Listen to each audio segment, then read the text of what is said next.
तो भारत जो है, भारत का फिजिकल फीचर्स देख लेते हैं अपन थोड़ा सा। तो भारत कौन से लैंड का भाग है? अरे, गोंडवाना लैंड का भाग है भारत, है ना।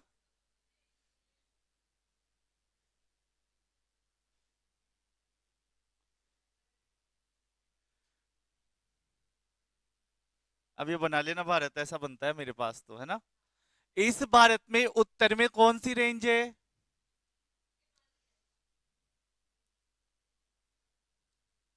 हिमालय। भारत के उत्तर में कौन है? ठीक है। भारत के मध्य में कौन है?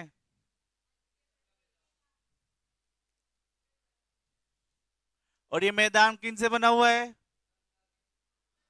गंगा, यमुना,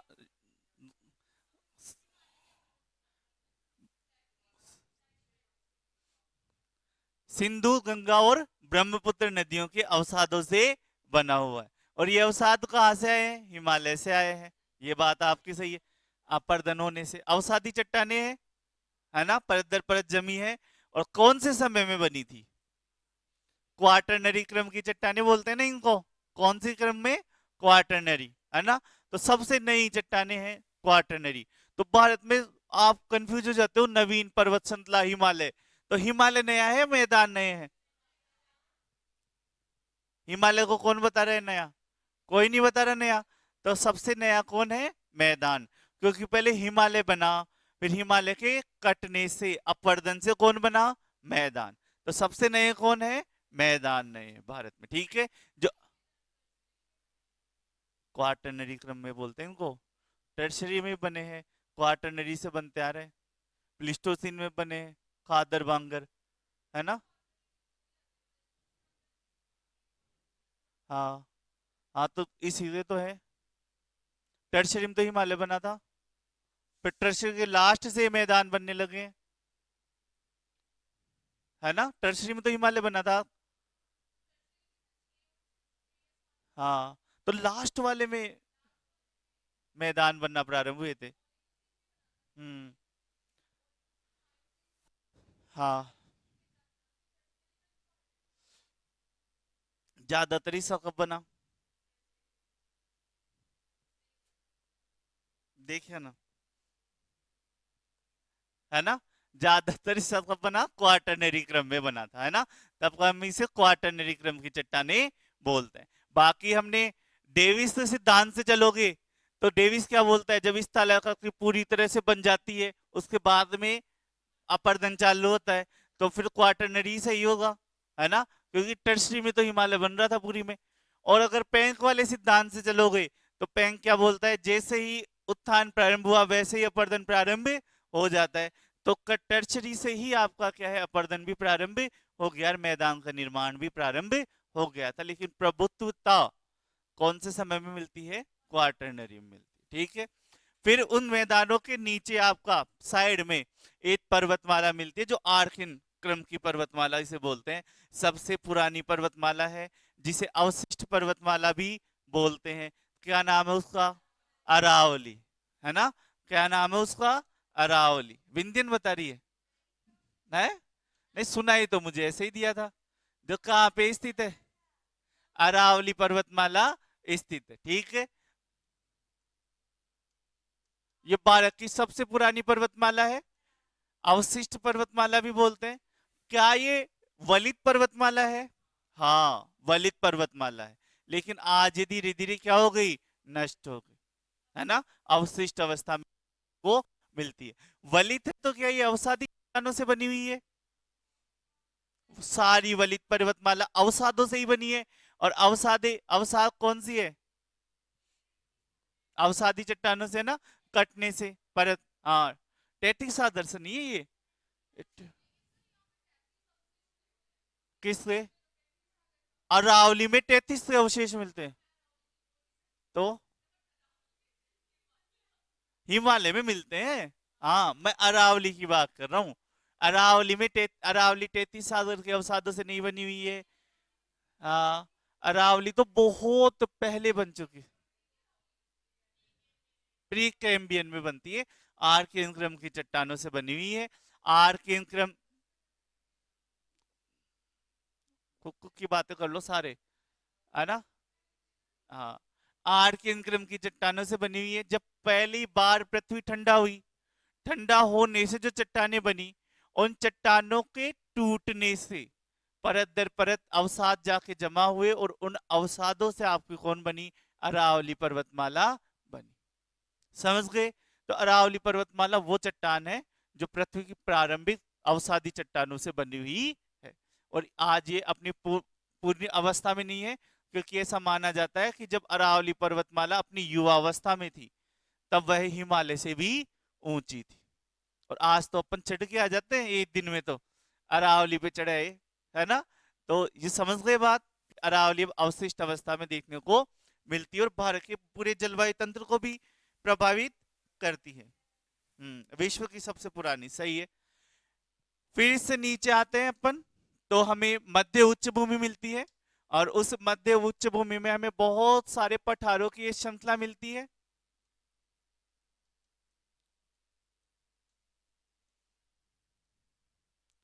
कौन कौन से पठार मिलते हैं हमें?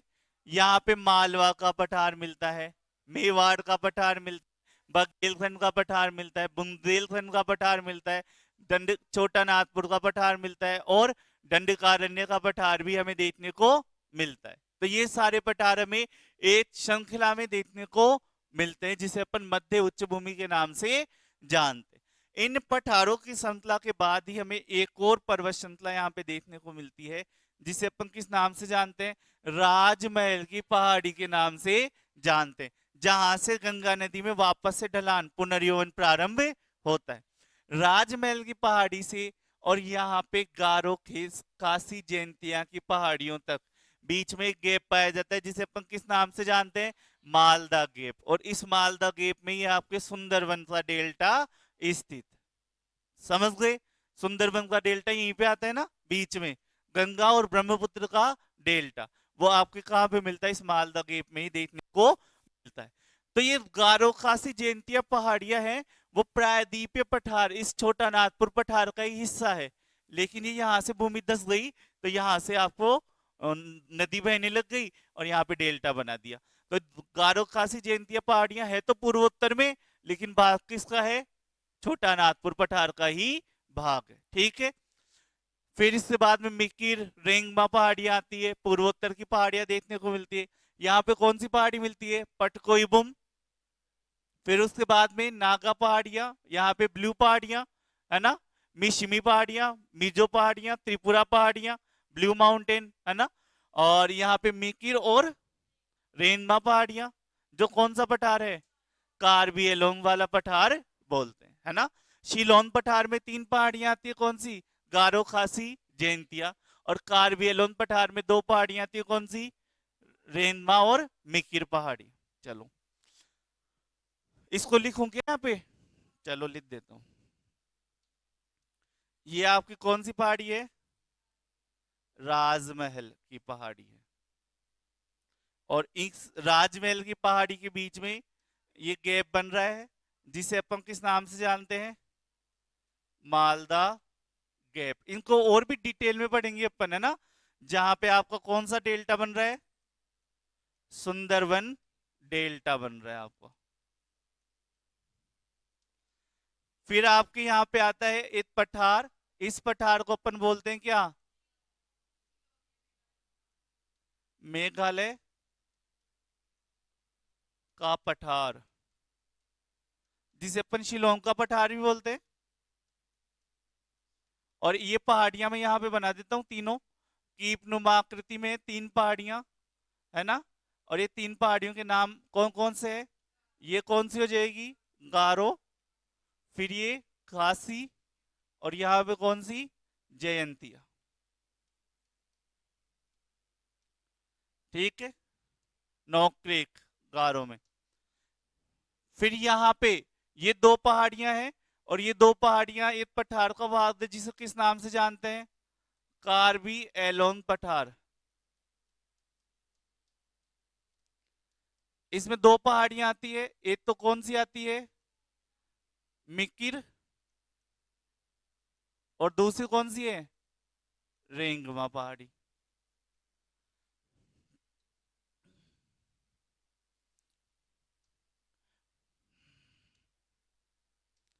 फिर यहाँ पे आपको ये पहाड़ियां देखने को मिलती है जिसे किस नाम से जानते हैं अपन? पटकोईबुम। हिमालय से नीचे अरुणाचल और नागालैंड की सीमा पर। फिर यहाँ पे एक पहाड़ी मिलती है नागालैंड में जिसे नागा पहाड़ी। मिजोरम में मिजो पहाड़ी। और त्रिपुरा में त्रिपुरी पहाड़ी। हिमालय की अलग अलग पहाड़ियां हैं, यहाँ पे कौन सी है?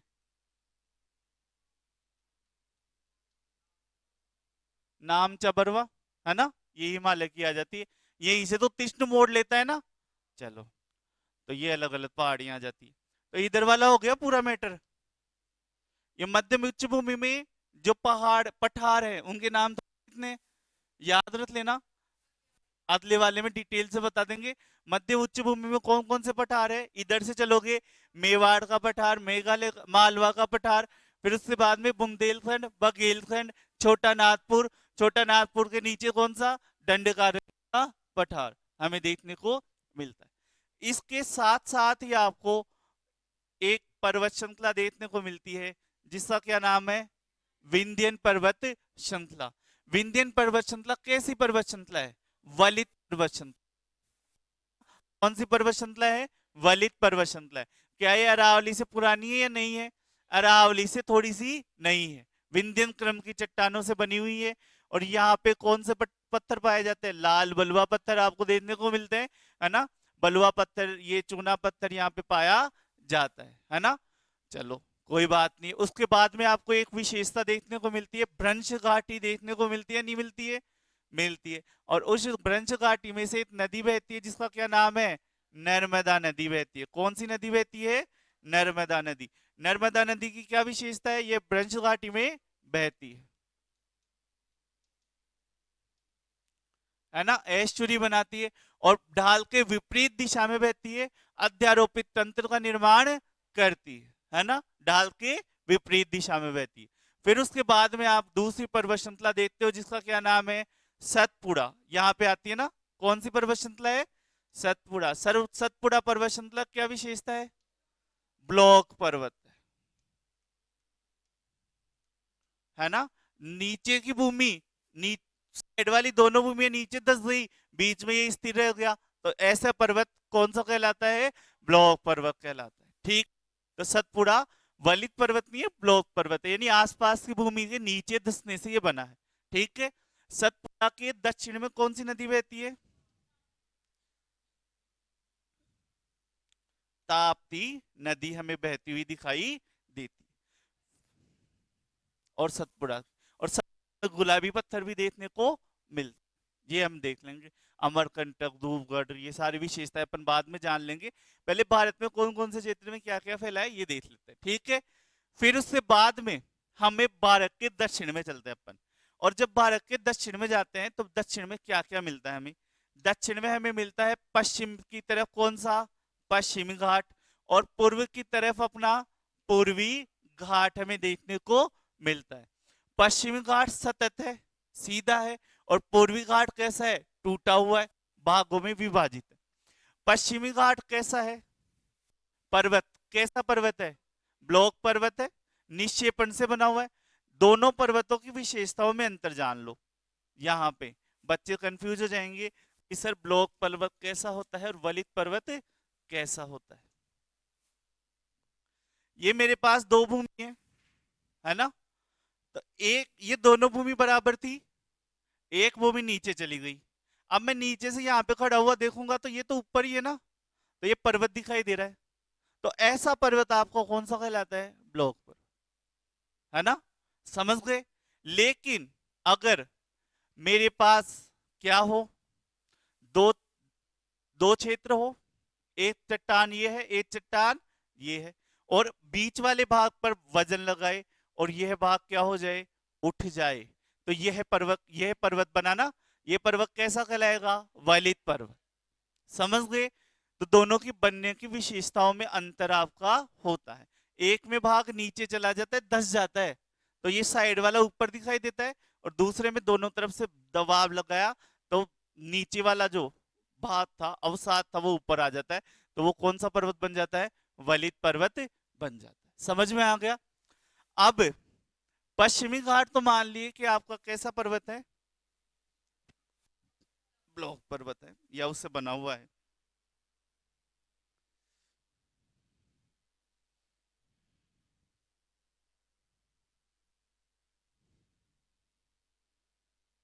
हाँ, पारसनाथ की पहाड़ी भी पाई जाती है ना, मालदा गेब ये सारे। चलो, फिर उसके बाद में ये पूर्वी घाट कैसा है? वलित है? होश लेना अच्छे से। पूर्वी घाट कैसा पर्वत है? पूर्वी घाट कैसा पर्वत है? वलित पर्वत है। ठीक है, अरावली जैसा है, अवशिष्ट अवस्था में आपको देखने को मिलता है। पश्चिमी घाट सतत है, निरंतर फैला हुआ है, और पश्चिमी घाट से नदियों का उद्गम होता है, बड़ी बड़ी नदियों का। और वो नदियां किधर जाती है? बंगाल की खाड़ी की तरफ जाती है। बीच में रास्ते में पूर्वी घाट का अवरोध आता था, इसलिए पूरी पूर्वी घाट को इन्होंने काट दिया और यहाँ पे डेल्टाओं का निर्माण करा। वो डेल्टा कैसे? उपजाऊ मैदान के रूप में जाने जाते। ठीक है, नर्मदा, कावेरी, कृष्णा, ये सारी नदियां हमें देखने को मिलती। ठीक है, अब उसके बाद में एक चीज और आती है कि इस पूरे बीच वाले क्षेत्र में क्या है? बीच वाले क्षेत्र में जब भारत रियूनियन द्वीप समूह के ऊपर से जा रहा था हॉट स्पॉट से, तो वहां पे लावा का निक्षेप हुआ, और ये लावा हमें दिखाई देता है। अब ये कैसा था? देखो, भारत जब रियूनियन के ऊपर से जा रहा था, तो भारत के ऊपर दरारी उद्वेलन हुआ लावा का। लावा का दरारी उद्वेलन होता है, मतलब बीच में दरार है, और दरार के दोनों साइड से लावा जाएगा। दोनों साइड जाएगा तो इधर भी उतना ही निक्षेपण हुआ जितना निक्षेपण किधर हुआ? इधर हुआ। दोनों साइड बराबर हुआ, है ना? यानी पहले नीचे चढ़ेंगे, फिर ऊपर जाएंगे, फिर वापस नीचे उतरेंगे, ऐसा ही होता। ऐसा ही होता। लेकिन भारत जब आ रहा था, अपनी यात्रा को अंजाम दे रहा था, तो उस समय आपका ये जो भारत है, उस भारत का ये वाला हिस्सा टूट कर क्या है? समुद्र में धस गया। ये हिस्सा टूटकर समुद्र में धस गया, और यही पश्चिमी घाट था आपका, है ना? इस कारण ये आधा हिस्सा है, वो क्या बना? पश्चिमी घाट बना। ठीक है, तो हमें पश्चिमी घाट एकदम खड़ी दीवार की जैसे दिखाई देता है। कैसे दिखाई देता है? खड़ी दीवार की बात है, जिसमें बहुत तेज ढाल है, छोटी छोटी नदियां हमें दिखाई देती है, तेज ढाल के जैसे पाया जाता है। अब पूरे भारत में प्रायद्वीपीय भारत का, यानी यहां से यहां तक का ढाल कैसा है? इस दिशा में। समझ गए ये इस दिशा में क्यों हुआ? क्योंकि ढाल तो दोनों ही होने थे, पर इधर वाला हिस्सा तो टूटकर कहां पे चला गया? समुद्र में, अरब सागर में चला गया। ठीक है, जिस वजह से भारत की भूमि में जो ढाल है, वो आपको आधा ढाल ही देखने को मिलता है। ठीक है, और ये ढाल किधर से पाया जाता है? अगर आप बोलोगे तो उत्तर पश्चिम से दक्षिण पूर्व की ओर आपका ये ढाल पाया जाता है, जिस कारण सारी बड़ी बड़ी नदियां प्रायद्वीप भारत में इधर बहती है, और उधर वाली नदियां कैसी है? छोटी छोटी, क्योंकि भी फिर समुद्र आ जाता है। ठीक है, अब इस पठार में देखोगे तो तीन तरह से पठार को हम बांटते हैं। कौन कौन सा पठार बताओ? ये वाला पठार कौन सा होगा? दक्कन का पठार। दक्कन के पठार में महाराष्ट्र, गुजरात, मध्य प्रदेश वाला ये क्षेत्र आ जाता है। कौन कौन सी पहाड़ियां पाई जाती है दक्कन के पठार में? चार पहाड़ियां पाई जाती है। कौन कौन सी? हरिश्चंद्र की पठारी, बालाघाट, अजंता, और सात माला पहाड़ियां में देखने को, सतमाला या सात माला पहाड़ियां में देखने को मिलती है। ठीक है, यहाँ पे कौन सी मिलेगी?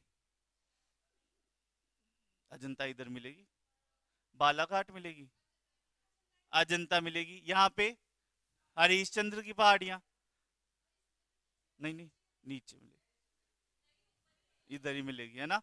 तो इस तरह से हमें पहाड़ियां देखने को, बाद में देख लेंगे पहाड़ियों को, है ना? हाँ, हरीश,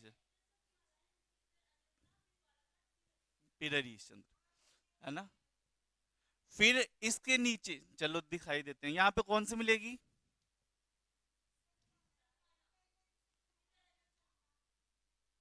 सतमाला। क्या हो गया मुझे? सही सही चल रहा था सिस्टम।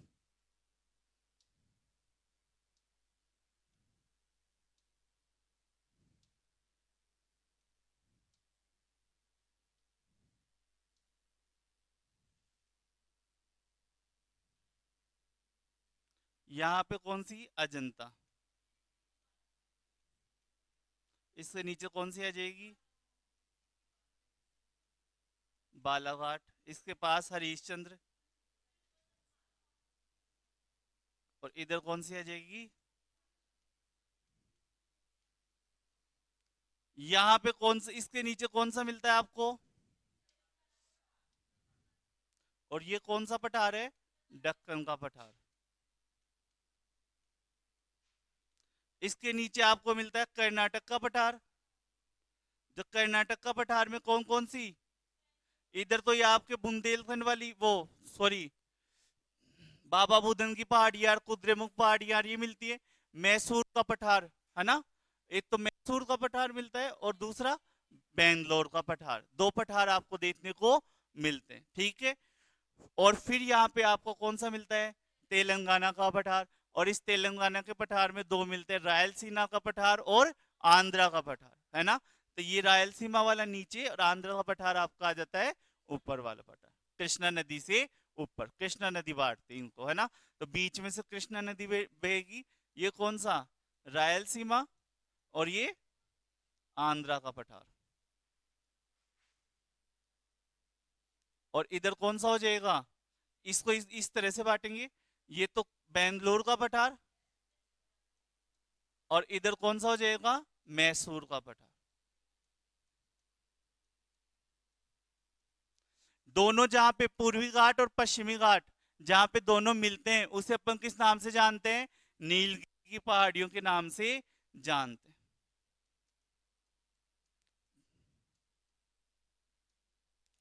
उसके नीचे भी हमें मिलती है इलायची की पहाड़ियां, कार्डमम वाली पहाड़ियां जिन्हें अपन बोलते हैं।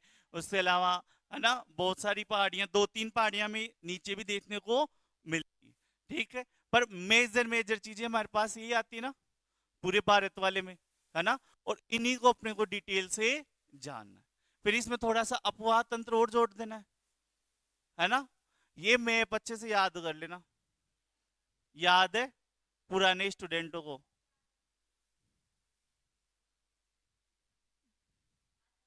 आधा आधा याद है, कोई बात नहीं, धीरे धीरे पूरा याद हो जाएगा, है ना? तो ये बना लो।